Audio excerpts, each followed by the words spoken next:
Asọmpi Agụata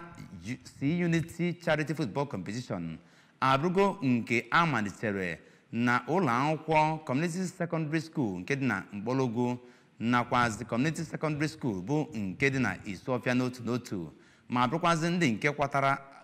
nke gbara anya bụ asọmpi merichasịa ndị ogbo ha onye ụlọ akwụkwọ Government Technical College Umuchu nakwazi Christ Redeemer College Amaesi bụkwazi ndị nke sonyere na ya bụ asọmpi n'ụzọ pụrụ iche. Onye nta aka anyị bụ Emmanuel Okonkwo ga-ewetara gị akụkọ ya.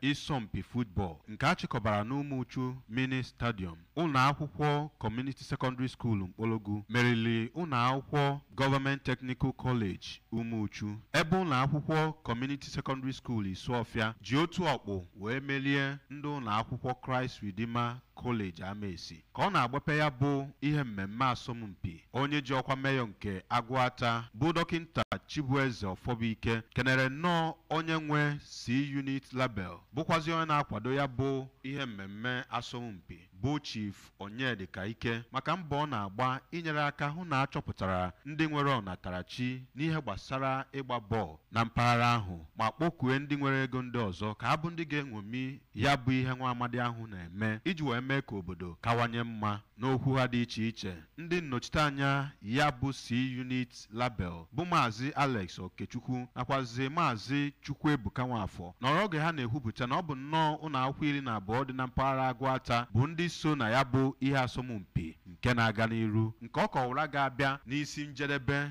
na ọ bụ na ọnwa June 2025 adị na mkpụrụ ụbọchị 13. Ha gaziri n'iru kwuo na ndị ga-atụrụ ugo na ya bụ ihe mmemme ga-eji otu nde naira wee na, ebe ndị gbara ndị nke abụọ ga-eji N6,000 wee na, ndị gbara ndị nke atọ ga-ejikwazi N3,000 wee na, site n'Umuchu nke dị n'okpuru kansụl Agụata. Abụ m Emmanuel Okonkwo.